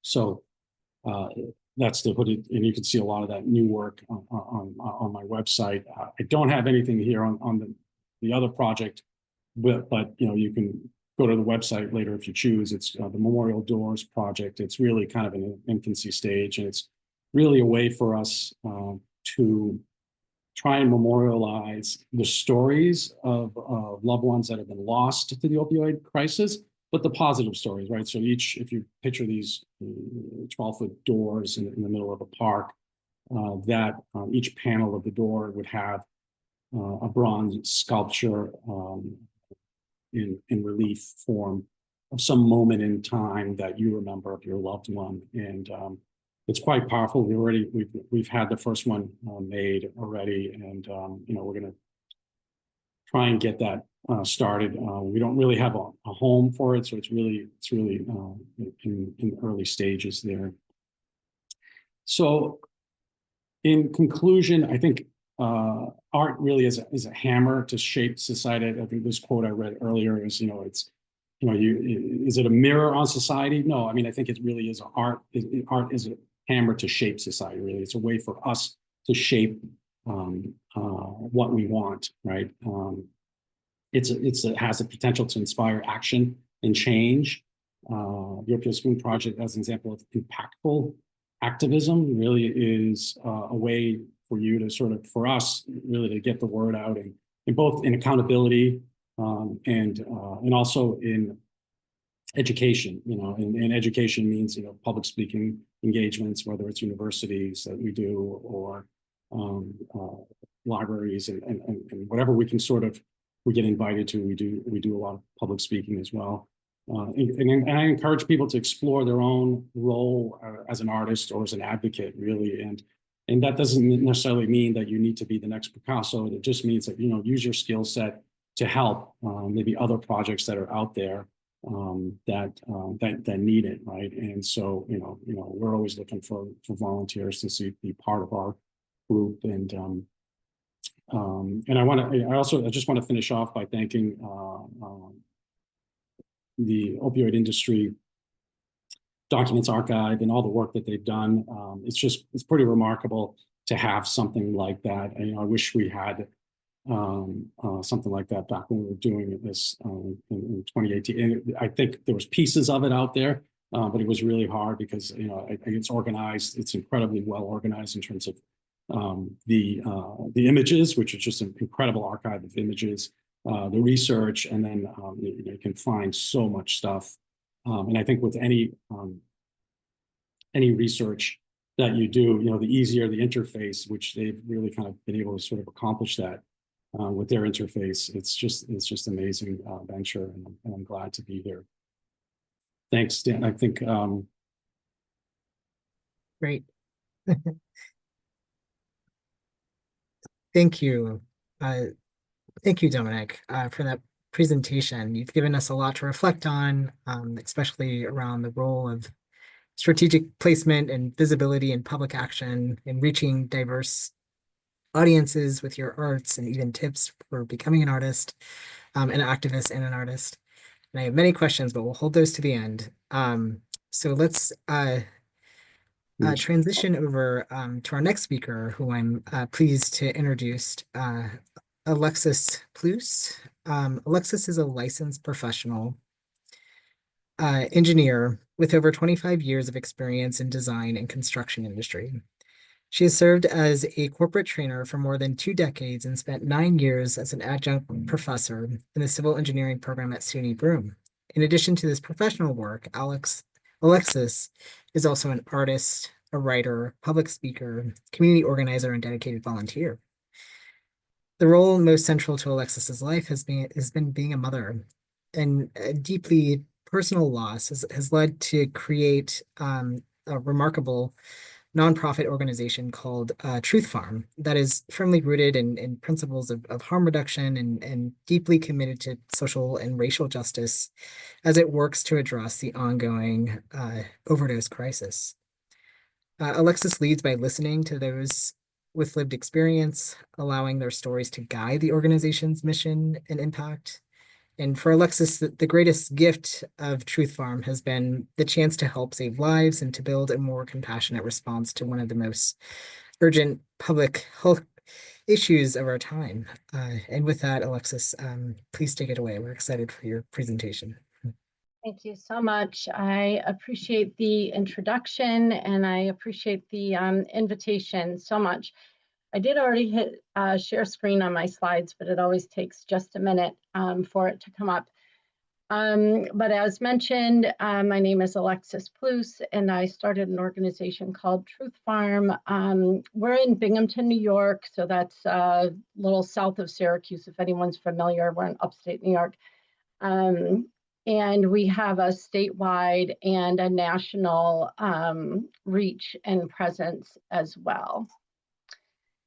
So a little bit about my personal journey. I'm a mother of 3 sons. You can see them in the image down in the lower left corner. 2 of those 3 sons struggled with opioid addiction, both in very different ways, both in the way that they entered into addiction and then in the way that their addiction presented. My oldest son, Jeff, entered via prescription after a football injury in high school, and then his little brother entered via dabbling with pills that we know were sitting around in medicine cabinets all across the country due to the unscrupulous practices of pharmaceutical companies overprescribing. And so, you know, we had two very different experiences. My oldest son was able to keep his addiction under wraps for 7 years. He finished high school. There's a picture of him there with his graduation cap on. Went to college, finished college, got his own apartment, you know, had his own job. He was, it was a successful launch as far as I knew. And that was the case for 7 entire years. He was prescribed in his junior year. So 7 years later is when I found out that he was addicted. And then sadly, just 3 years after that, I lost him to an overdose. And so, meanwhile, my middle son, as I mentioned, started dabbling in high school and also became addicted also to heroin, and his journey was very different. His addiction was very loud and created a lot of chaos during the years of Jeff's silence. And so our family's experience was, you know, really traumatic, which I thought was so unique. We had a really hard time finding help for both boys in two very different circumstances, but we had a really terrible time finding help. And I thought that our family was quite alone until I joined a grief group after losing Jeff. It was an online grief group, and it was only for parents who had lost kids to overdose. And I thought, wow, like, I just had no idea that the problem was so big, that there would be a grief group dedicated to our cause. And at first it was very comforting, and it quickly became not comforting as each new face was added. Each new face was added to this grief group, and the families told their stories. I learned so much, and one of the biggest things that I learned was that our family's journey was not unique. Sadly, most families struggled to find help. Most of their loved ones had entered addiction via a prescribed medication first, whether it was prescribed to them, like my son Jeff, or obtained from somebody's medicine cabinet, like my other son. Both journeys were very similar, you know. In incarceration, we dealt with that. We dealt with family services. We dealt with, you know, a vast number of things, and we found out really how multiple systems were failing, not just our family, but many families across the United States. So 6 months after I lost Jeff, I decided to start something. At the time, I really thought I was just starting a little volunteer community group. I was a very busy person, a structural engineer, and as mentioned, an artist and a writer. But I thought, oh, I'll just start this little volunteer community group. But it took off, and it really took over my life, and I have not returned to engineering since. So 6 months after losing Jeff, I started the organization. We're now 10 years old. And the mission to me was really important. As an engineer, I wanted to get at the root cause of the problem of the overdose epidemic after I had done about 6 months of really heavy-duty research. And so to me, getting at the root of the cause was to raise awareness, reduce stigma, educate the public, and advocate for policy change. We also have become a direct service provider of harm reduction services in our county, but I won't be addressing that today. Oh, I'm sorry, I forgot to slide here. So 2015 we started, and we, as mentioned, I'm an artist, and so a lot of the work that we did to raise awareness, which was my mission, was via the arts. On the right hand of this slide, you can see a projection of a face up on the top of a building. That's our federal building here in Binghamton, New York. And I did this projection is an act of activism during a light festival in our town where our issue was being ignored. And so I got permission from the federal government to cast a projection of our loved ones on the top of the building to raise awareness, and it was very powerful. In the middle of that picture, you can see that we had a street, I'm a street painter, and we had a street painting event that was really well attended to raise awareness also about the issue. And we invited people in recovery or people who had lost loved ones or directly impacted to come and create art with us. And as Domenic mentioned earlier, this is just an incredible way to reach people who would not have known about the overdose epidemic otherwise. At the time that I had lost Jeff, people were not talking about this issue. We really were the first ones raising the issue in our community. And then really state and nationwide, we became a voice, that was well heard and lifting family voices up. So what I learned really rapidly in 2015, when I lost Jeff in 2014, they were referring to the overdose epidemic as a heroin epidemic. Which really frustrated me because based on my research, what I found out was that prescribed medications were killing more people than all other drugs combined. And we know now that that was a highly manipulated message by pharmaceutical industry to make sure that we were framing this epidemic as a heroin epidemic and, referring to people as junkies and addicts and terrible names so that they could remove themselves from the spotlight. And so you might have noticed our name, Truth Pharm, was actually born out of my desire to tell the truth about how Big Pharma was playing a role in this epidemic. We learned opioids were wildly overprescribed. We learned tough love was not helpful. We learned how the flawed system, all the treatment systems were actually killing our kids and leaving our kids for dead. And we learned pretty rapidly that overdose fatalities were not even being counted correctly. And I discovered this in our own county because as we started raising awareness, people would reach out to me and say, oh, I lost my son, I lost my daughter, I lost my brother, I lost my sister. And I soon realized that the count of people that were coming to me was exceeding the numbers that we were hearing from our county health department. I naively at the time thought if I just contacted them and told them, I think your numbers are off, that they would fix it. As it turns out, they did not desire to fix it. And so I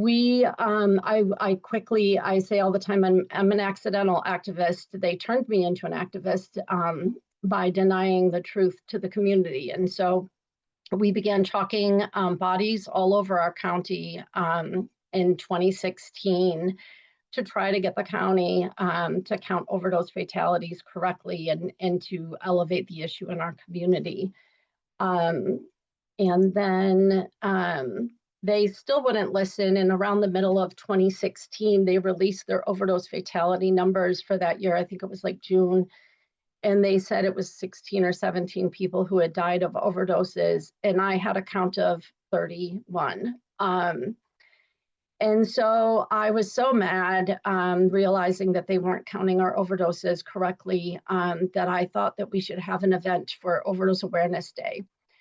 And a vision came to me of a format, and it included painting tombstones of our loved ones that were submitted to us by family members. So it was hard to deny that these people had lost their lives because their families submitted them.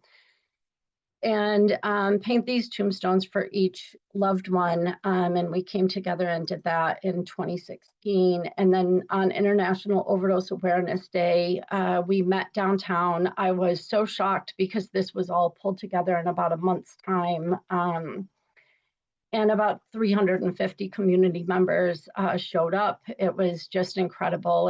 And we put the tombstones out as a display initially. And we spoke to the community, and then we marched each of the family members who had lost a loved one. We marched carrying our own tombstones down to our governmental plaza, and we put our tombstones against the wall, as you can see there. And we laid down and had our bodies traced, and we wrote messages about our loved ones inside of the tracings. And it was so powerful and so impactful that it actually caused our DA to do his own investigation into how many overdose fatalities we had in our county, and the number was actually 56 at that time. And so the county was reporting about a third of those overdose fatalities. And I'm proud to report that ever since then, our county has counted overdoses correctly. And you'll see a headline in a future slide where you can see that we even influenced the way that New York State started counting overdose fatalities. And just to mention, by the way, nationally, they still predict that we're undercounting by about 33%. And so the numbers that we see are never quite accurate either. In terms of activism around the pharmaceutical companies, we have been heavily involved. We attended several of Domenic's spoon drops, and we've been heavily involved in activism surrounding Big Pharma and specifically also Purdue Pharma and the Sackler family. This is an event from 2019 that's been widely publicized. You'll see a lot of images of this online. This was an action with Nan Goldin's group at the Guggenheim, and it was pretty incredible. Oh, I apologize. I did the same thing again. Okay, so that's that activism. I'm going through, this is all chronological, and for every slide of images I'm showing you, there's probably 5 to 10 more actions that we did. We've been a very busy organization. One of the things that I wanted to mention and tie into what David had said earlier about voices being silenced and not having access to data, what I learned as a mom pursuing this issue is exactly that. It's really hard a lot of times to access data, and a lot of times the information that's told to us is a complete lie. And so that same year, 2019, of the Guggenheim, I was also having a battle with our county because they were saying that we had plenty of resources for people. It really was just that people didn't want the help. And that also pissed me off. And so we did a community-wide survey in our county, and I'm going to really fly through these slides, but I just want to give an example of how community members and directly impacted people end up creating or mining their own data and creating their own archives. So I'm going to fly through this pretty quickly, but I just wanted to give you an example of the power of us collecting data ourselves. And so we did this survey. It was called the Southern Tier Treatment Path Survey. And I think a lot of times we as a moms organization are very dismissed in terms of our level of expertise and knowledge. And you'll see, this is as good as anything that any scientist would have done because we are smart. And so, we captured who was filling out the survey. We captured locations that they're filling the survey out from. We captured demographics of the people who were submitting it. And then we asked very specific questions. How many times did you seek treatment in the Southern Tier? And I'm going to skip down through some of the most powerful ones. This was how long people waited for treatment, but I have a better slide that shows that. I'm going to go through here quick. Okay, actually, I should go back one. Let's see if that's going to be easy. It's not. So I'm going to skip that. But anyways, if I hadn't accidentally flew through that last 2 slides, what you would have seen is that 80% of people who were seeking treatment in 2019 waited more than 2 weeks to obtain treatment. And so we proved by performing this community survey that what our county was saying was inaccurate. And then we asked another question, did you give up seeking treatment? And as you can see, 86% did give up. And then we asked a question, while you were waiting for treatment, did any of these things happen to you? And you can see just how powerful the responses are. Committed a crime to meet the needs of my addiction, arrested for a crime, incarcerated, overdosed and was revived, went to the emergency and tried to get treatment faster. So we really showed the levels of issues within our community and the systems that were supposed to provide us help. And then I left this slide in just to give an example of how families are directly impacted and why families know so much, because we're the ones trying to keep our kids alive, and we're the ones dealing with the trauma of their active addiction. And so other responses to that last slide, here, kids sent to foster care, and I robbed my mother until she had nothing, CPS case. And, you know, one of the saddest, of course, kept using in hopes of dying. But I wanted to include these just to show an example of families and directly impacted people creating our own archives when they're not available to us or for us. Here's another, oops, oh, never mind, we'll skip it because I have more slides in here that I wanted. I left this one in also because I wanted to show at the time that I lost my son and started Truth Pharm, and we thought overdose fatalities were so terrible, and really it was families elevating this issue that caused anyone to pay attention. Literally in 10 years before me, my friend Ed Bish actually was one of the first family members who ever started raising the issues about the overprescribing. And if it weren't for families, you know, it would have taken a lot longer for this issue to be addressed. And so really it's families who have been driving the activism around this issue. But back when I lost my son, you know, we lost 33,000 lives a year. The CDC declared it epidemic proportions in 2011. So 4 years later, those were the numbers. And here we are today, triple that number. And so we clearly have not done enough. Again, proceeding chronologically, this is 2020 No More Drug War rally that we orchestrated in Albany, New York. And you can see those tombstones, which, by the way, that initial act of activism was called the Trail of Truth. And I'll talk more about it in a minute. But what we found out by hosting that initial act of activism was that families wanted a place to grieve. They needed a place to grieve. Most of these families don't have a real tombstone for their loved ones. And we host this event every single year. This year, it'll be our 10th year in Binghamton, New York, hosting that. But the tombstones are used for multiple demonstrations and active activism, and it's always so powerful. And it's really important to me, you know, as we load up our vehicles at home to go to these activisms, you know, we say that these loved ones are coming with us to do the work. And their voices are important, albeit gone from this earth. It's important that we continue to hear their stories and elevate the issues surrounding their deaths. And to show some of the power of our activism, well, this is 2021 actually, White Plains bankruptcy rally with, again, that we performed with Nan Golden's group, Sackler Payne, and we orchestrated the visuals for this event. And you can see again that our tombstones were very prominent, and we got a lot of really powerful news surrounding this. And it was really important because people didn't know how unscrupulous the bankruptcy proceedings were around Sackler and Purdue Pharma. Then in 2022, we decided to take that Trail of Truth annual memorial event that we hold at home. We decided to take it national.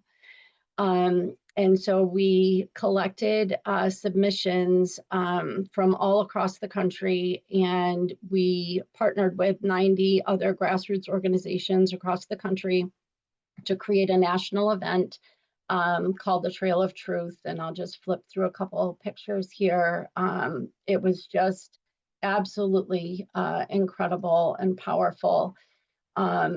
We had 1,200 tombstones at the event the first year, which is what you see here. And these tombstones are now actually painted all across the country. It's a community arts installation is what we refer to it as, and that people come together, grief groups, you know, advocates, family organizations come together and they host tombstone painting sessions. to paint these, and then we all meet in Washington, D.C. and install the cemetery. As you can see, it's vast and powerful. My intention for this event is for it to become the AIDS quilt moment of the overdose epidemic, because the AIDS quilt, though it took 10 years for the AIDS quilt to have the power that to build the power that it built, it really did create a pivotal moment in the AIDS epidemic. And that's our goal with the Trail of Truth, is to do the same. And so we took it national in 2022. I'm hoping for far less than a 10-year wait for us to create a pivotal moment. And here's more images from the rally. We marched again to honor our traditions at home. This event was really special because it was the first time that we had kids as activists involved, and you can see some of them here, kids who had lost their parents involved, and now we're doing a lot of youth organizing around the epidemic as well. Here's some of the, oops, again, and I don't know, I can't seem to go back. Oh wait, no, I can go back. Here's some of the, headlines. In the pictures, the images from that event are used over and over again in media coverage. So you can see, the Trail of Truth show up quite frequently. So the Trail of Truth, speaking of archives, because I'm an engineer and a data nut, when we started collecting memorial submissions from people about their loved ones, we ask a lot of data questions. They're optional for families to fill out, but most families do because they really desperately want their loved ones' stories and the injustices surrounding their deaths exposed. So at this point, we have 3,600 memorial submissions from across the nation, which is its own incredible archive that's rich with data. I'm going to mention it here in case there's people who are interested. I really am looking for a partner who will help us analyze some of that data and more formally have a more formal archive in terms of all of the information and all the data and all the materials that we produce surrounding the Trail of Truth. It is so rich with information, again, that is typically silenced because people don't really want to know, the government and corporations don't want people to know the extent of their neglect that has led to our losses. And we all as family members are capable of exposing that. In 2022, we performed a rally in front of the Supreme Court in order to raise awareness about the Supreme Court's weighing the decision and whether they would overturn the Purdue bankruptcy or not. And they did. I believe that we had an influence on that. And so we hosted a rally there and got really great press coverage from that as well. And then just a few places that our activism shows up. There's an entire chapter in Beth Macy's book, Raising Lazarus, surrounding my work. We're mentioned in a recent publication of a book called Surviving Alex by a mother who lost her son to addiction. Dope Sick TV show, when you see the scenes of activists, that's us.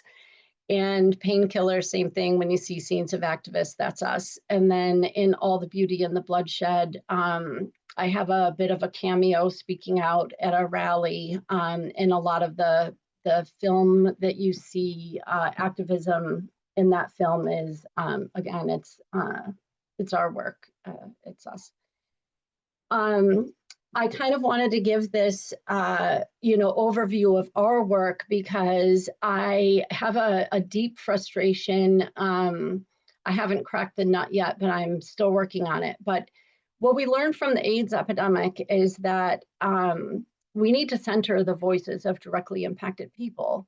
And we need to center them on creating the solutions because directly impacted people typically create solutions that are more innovative and are actually ahead of science or the larger systems that can't be as nimble or as clever as we can. And that's what happened in the AIDS epidemic. And they created a lot of solutions that we still need today. Needle exchange is a great example. My frustration is that we really aren't recognizing what we learned from the AIDS epidemic in terms of centering directly impacted people. We are not centering the voices of directly impacted people in this epidemic. And the funding that has flowed to the governments as a result of big pharma's unscrupulous practices that are well documented in the archive, those funds have not made it down to organizations such as ours.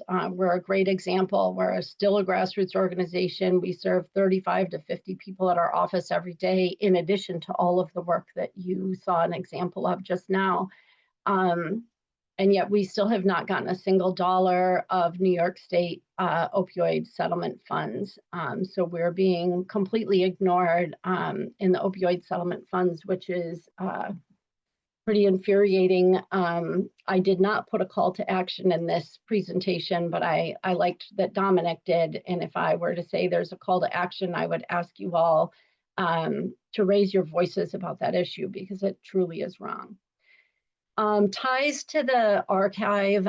Currently, most distribution methods for the opioid settlement funds do not include receiving advice from those most impacted.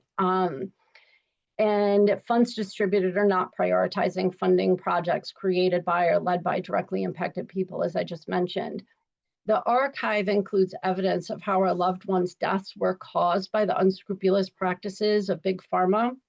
We found multiple examples in the archive of family testimonies during these hearings of attorneys referencing the death of our loved ones. When we call this blood money, we're not kidding. It really is blood money. The archive also shows how the deaths of our loved ones and our suffering was leveraged to increase settlements. I mean, it is the appeal of the sympathetic story frequently that sways a judge's decision. I too testified in one of those hearings. And so I know how my grief and my pain was used and was leveraged. And so the fact that we're cut out of funding is pretty awful, but I appreciate that the archive provides a documented history of the way that our grief and our suffering was utilized. So it provides this evidence. Also, going forward, it provides evidence for me, and as I organize with other family organizations, we can prove that our loss and our suffering has not been compensated in any way whatsoever. And we really should be centered in the conversations. I will also say I hope that the archive is expanded actually to include the work of families and the way that we have elevated this issue. It currently does not, but I know it's not the focus of it, but I would love to see it expanded to include that. And that's the end of my presentation. I'm going to stop my share here, and I appreciate very much being here with you all. Great. Alexis, what a powerful note to end on. Drawing connections between OIDA, your work as well as Domenic's work, and this call to action, and the opioid settlements, which we could say that OIDA, that's the material benefit that we want to get out of this is using those documents to uplift or support you in some way. And I hope to kind of get into granular questions about that. But I wanted to first start off by kind of bringing us all into the conversation. And thank you both for your wonderful presentations. So to kind of start us off, the opening questions I have for our speakers here is, I'm struck by how both of your work and advocacy around overdose and accountability highlight the powerful role of symbolism can play through the Opioid Spoon Project and Truth Pharm have organized these public actions that combine this symbolic power with strategic visibility. And I'm wondering if you can speak to how you select the message for these kinds of public actions or visuals. Domenic, you mentioned the labor or the research, you had to go through in Alexis too before OIDA was available. Were there, specific stories or reports, material that you felt were like turning points in helping you hone in on your messaging? And kind of a second part to this is, how do you see industry documents now playing a role in validating or strengthening both those stories as well as the symbolic force of these actions? Yeah, maybe do you want, I can go first, Alexis, if that's okay. And I don't know. I mean, it's a tough question because it's I think there's a lot that goes into the final messaging, right, if you will, like, and I think when we would talking about the Opioid Spoon Project, we'd get together all this research and dwindle it down to like a 5 or 6 page research report, like a traditional research report, and then we'd have to kind of narrow that down to like 3 talking points, right? And I think that's just, it's also because you don't want to lose the attention of your crowd, right? So it's really comes, for us, it always came down to kind of 3 talking points. And I think we wanted to stay away from, first of all, the courts, right? We didn't want to get in trouble legally from anything we said, but we also wanted to make sure that the message hit home and not just concentrate on numbers, if you will, right? So, and I think, I think, there was things like, I'll give you an example. One of the PR releases when we did Johnson & Johnson back in February. And, we didn't know, after the research, we didn't know that they actually owned a lot of the poppy fields. Like that was, maybe it was common knowledge later, but we didn't know that they owned all these, literally in New Zealand. And that was a way for them to get around a lot of the, bringing in active pharmaceutical ingredients into this country. And then they sold it because they knew that, all these lawsuits were coming. And so they kind of were able to kind of ring fence a lot of that stuff. But, so that was, to me, was we wanted to make sure that was in our talking points. And so, it's also about kind of discovery and telling the truth, right? I mean, back to what Truth Pharm does, it's telling the truth rather than just, we're not making this stuff up. It's not like we're lying about it. So, but we had to be really kind of concentrate on those 3 messages, or 3 messages at most with each kind of action, and really a call, right? So you have to end it with what you want changed, right? So whether it was we want more government money spent, or we want something to change, right? So it really needs to be a call to action at the end of your basically your information that you're giving out. So I don't know, that's kind of how we handled it, if that explains it without being too general. And for us, it's it's whatever is hot at the moment kind of thing. We're so involved with the community, both on social media and then in our immediate community, and then we have these national organizations that we collaborate with. And things change so rapidly in this epidemic. It's 10 years into this work. I can't believe how many things we have needed to advocate for. And some things still yet to be resolved. One of the things that we call for with the Trail of Truth is immediate access to treatment. We still don't have that in the United States. And so some of the things that we fight for are the marathon, and some of the things that we fight for are the sprint. Whether it's all of a sudden we hear that there's a court proceeding in White Plains. We pulled that rally together in like 2 days' time. I think it was very short amount of time that we pulled that rally together. And then other times we have time to plan. But it's really It's really about the issues that are hot at the moment and trying to respond to them quickly enough while people are paying attention. As we know, one of the greatest commodities is people's attention. And it's one of the hardest things to capture anymore, which is, of course, by design. But you know, the only way that you can get support is by rallying the troops. You can only rally the troops if they're paying attention, and it's a hot issue. It's hard to get them to, it's hard to rally troops for the marathon issues. Those are the things that we have to continuously talk to our legislators about. But when a hot issue arises, which we learn from the community, that's when we respond. And that's how we determine our messaging.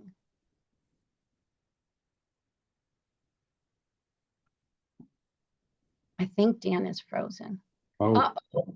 Dan probably had an unstable yeah, probably most likely. connection. I think, I wonder if there's any questions. We are interested. Oh, yay. Somebody said they're interested in partnering in the question, so that's cool.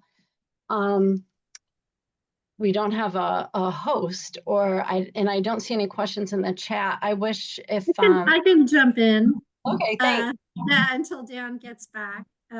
Yeah, so I'll just do what I can Cool. until they're able Yeah. to. I was going to Alexis and I can we can definitely speak for the next hour on on the Of course, many things, but I think we want to And- warn you guys. So yeah. So Yeah, I mean, one of the things that struck me in both of your really powerful presentations was the relationship between the critical importance of memorial and really memorialize it and bringing forward all of the people who, as you so beautifully said, Alexis, can no longer speak for themselves, but and how do we connect, you know, and maintain that memory while also making demands for, you know, for a different future, right? For a future in which this memorial labor and this pain that you know, families and friends and loved ones and providers are left with in the wake. And I guess when I would love to hear just a little bit more from both of you on how you sort of balance those two. And what's the, you know, what is the, where can an archive like OIDA help support that? And it looks like Dan is back. I was just holding court for you for a minute, Dan, but Yeah. I just asked a question and then I'll let you. yeah, I mean, do you want me to go? I can go first. Sure. I'll Yeah, try to please keep it do, Dan. short too. That yeah, I mean, for us, it's always been really key. Even just personally for me, and you know, traveling around the U.S. and meeting so many families of loss has been kind of really kind of earth changing for me, because it really, you know, you listen to those stories one on one, and it really changes how you look at the epidemic, and it's no longer about statistics and numbers; it's stories, and I think that's the important thing here is that. You know, someone lost a loved one, and how do we remember that, right? But at the same time, you know, you've got this sort of activism where you're trying to change the needle, you're trying to, you know, and so it's really hard to sort of come up with those two, you know, and I think, you know, being kind of on the creative side with this new project that we've got, the Memorial Doors project, which, you know, I'm hoping gets off the ground, is really going to be a way for us to memorialize it more so than what we did with the spoon, and have something kind of permanent as a sculpture. Hopefully that answered your question, but go ahead and can pass it on. From our perspective in tying into what Dom is saying, you know, it was really, I saw a lot of memorial events popping up around the time that we were performing our active activism in Broome County. And so there would be like, people would do, you know, displays where they had like a number of flags representing the number of people lost and things like that. And they're all powerful. What I needed for that active activism, and what I didn't realize at the time of the active activism, was something I'll explain in a minute. But what I needed from the active activism was something that was undeniable. And so families submitted their loved ones themselves, and then we created a tombstone and had their picture on it and the dates of their loss. That's an undeniable, you can't say to that family, you didn't lose your kid to an overdose. And what we were all saying at the time was, you're saying 16 have been lost, there's 50 of us here, which one of our kids are not counted? And then what I learned after that, so that, the tombstones were very intentional in terms of the act of activism. What I learned afterwards was the importance of those to the families. Mhm. And like Dom is saying, a way for families to memorialize their loved ones and have their stories seen and told and recognized. The loss that we suffer is so unjust. It's just so unjust that, families want that. They want their loved ones' face out there. They want their stories told. They want them to be memorialized. And so, what I learned by doing this active activism was the level of importance of these very unique, individualized stories, these tombstones that represent each loved one. And just an example of the power of them. And it's always hard to bear witness to, but when we have the Trail of Truth event, we open the tombstone or the cemetery for people to just peruse the cemetery and to grieve and to see the display. But you'll see children huddled around their parents' tombstones, getting their pictures taken. Family members sitting on the ground praying or singing to their loved one. And it's our grief is also not addressed, not through funding, not through programs. I mean, we all create our own memorial or our own grief support groups, but it's not like this exists for us. We've been really largely ignored. And so I think that's important in terms of memorialization. I know that she asked a question related to the archive too, but I apologize, I forgot what that was and can't tie it in at the moment. I can maybe jump in, unless Kelly, you wanted to follow up on that. No, go ahead.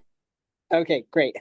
Thank you for your patience in the technical No worries. difficulty there. But yeah, I think there's something to respond to your point, about people wanting to have their kin or family be memorialized. I think there's something about public memorialization in that the person seeing your display is like bearing witness to suffering that has been ignored. And this moves to a question that the audience member is kind of asked, and maybe I can tie in the archive question too, is whether if it's using OIDA and other means of archiving, your own documenting, archiving, can you envision maybe a artistic display kind of using these documents to kind of memorialize or uplift the suffering that has been ignored in other ways? And that's a question to both. I do. I have a great example, but the data that we collect ourselves on the loved ones who are submitted, each year that we host the Trail of Truth, we create a zine. And it is, another piece of activism that we use and we distribute to attendees and people who come. And in that zine, I'm an artist, I create cartoons that use the data of those ones. And so, I've created cartoons that show the number of our loved ones or the percentage of our loved ones who've been denied treatment versus the number of our loved ones who have been incarcerated, to show that it's easier to get incarcerated than it is to get help in the United States, which is really screwed up. So I certainly think that all data can be presented in an artistic and unique or beautiful way, whether it's graphs and charts or cartoons or or displays. Like, I think that, you know, even a display of OIDA at the National Trail of Truth, as an example, would be really powerful, showing how families' stories were used in those court proceedings in order to obtain the settlements in the first place. Like, those are the things that I think a lot of people forget. They kind of focus on the unscrupulous practices of big pharma, which are very real. But I think that a lot of people forget how our pain and grief has been leveraged. And I think that that would make a really powerful and potentially really artistic display to show people. Great. Yeah, I mean, I same thing. We you know, throughout the journey, we're always collecting stuff, and you know, I think when we did the memorial spoon, you know, there was only so much room for people to leave their names and a little message. So we've had a notebook out there, and the notebook was like half filled with messages, and they're long, and you know, I can envision those being and they were messages to their loved ones, or being part of, you know, the archives as well. You know, so it's, and I think, you know, they can just be just as powerful as the stuff that David, you know, talked about, which was, you know, the prescriptions and the hand notes, and you know, we use those just, you know, to bring it full circle. But there was a protest in front of in Philly at the courthouse during the Safe House, when they were trying to get the Safe House passed. I don't know if you remember that, Alexis. It was like it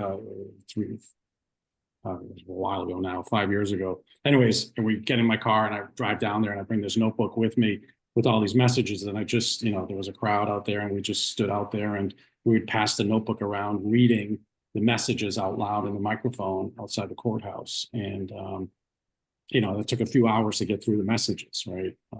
So, you know, I think, you know, these things, they can be used and they are powerful. It's just a matter of recording them and making sure that, you know, the next generation, you know, has access to this stuff too. I would mention too, it just occurred to me while Dom was talking, I spoke a few years ago at an event hosted at Rochester University, and they were hosting, they have an archive of art materials from the AIDS epidemic. And they set up the display of it, and it was really incredible, but they included things like what Dom is mentioning, like the handwritten notes that David had in his presentation, like from issues during the AIDS epidemic. And it was such a powerful display.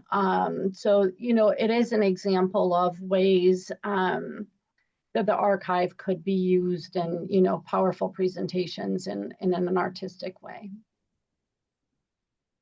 Great, thank you. Yeah, I guess to follow up on that too, I just was also trying to think of ways, you know, that the you know, these artistic displays aren't just like, you know, directional. Like, can people respond to the, you know, or contribute in some way in real, you know, in real time? I think could be an interesting way to kind of build on each other's grief and sentiments and experiences of the overdose. It really could. And, you know, I wanted to mention too, tied back to what David had said about the voices that are silenced. A lot of people, myself included, filed in the Purdue bankruptcy for ourselves for individual settlements. And I think a lot of people don't realize we didn't get anything. You know, the settlements, I think the amount that they determined was a range of, you could get like $500 up to like $3,500 as a directly impacted person. Even if your kid died, that's what you got, $3,500. I could not get a settlement because I couldn't produce the actual prescription that my son was given 12 years before this, you know, the court hearing took place. And so I'm like a lot of other families, were blocked out of receiving anything at all. And what that means, why I'm mentioning that is more related to what David said about how voices are silenced. Because then we don't have a court record either, right? We do an initial filing that might show up someplace, but then once we can't produce evidence of that original prescription, our claim to that settlement goes away. And so we disappear constantly. We just keep disappearing. They use our grief to leverage settlements, but then we just constantly disappear from the records. Yeah. So we have 1 more minute left. I don't know, Dominic, if you want to respond to any of that or have a last say. Yeah, I mean, we this new project, this Memorial Doors project, we created a form for people to sort of because we can only put it's 8 panels up in this door of stories that we're memorializing. I don't know if you remember I was talking about this, and so we'll pick through some sort of jury these 8, but we submitted this form where people could submit their stories and their photos, and then the artist would would render their photos into this bronze sculpture. And so we started that process. We've only gotten a handful of submissions so far because we really haven't publicized it much. But I can envision those stories being part of the archive, right? The photos and the stories, and they really are stories of sort of normalcy. This is my kid at 16 when he got his driver's license, or this is us at Disney World, and this is my child in a high school band, and I was so proud of him.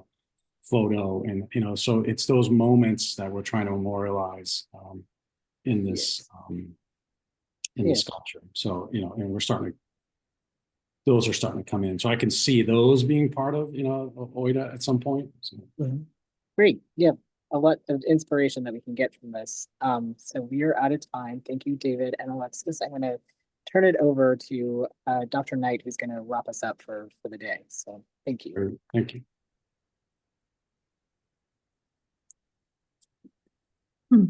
Great. Thank you. Amanda, would you mind putting the slides back up? Has a little bit of parting information for folks. We'll just wait for a sec for those to, perfect. That is great. So maybe we could start a few slides before that. Just, I think slide number 7 has the information about the office hours. I thought we could share that with folks and then get to the QR code, but that's perfect. Thank you. So I'd just like to express deep gratitude and thanks to Alexis and Dominic and David and Dan for participating in today's symposium, which was just incredibly moving and educational, and such a profound way to connect the work of the Opioid Industry Document Archive with people with lived experience and historical analysis to really bring alive and connect the value of the archive to the broader story of the opioid overdose crisis in the United States. Please do not hesitate to get in touch if we can be helpful in supporting your engagement with the archive. Our talented team of archivists is ready to support you and engage further with these collections.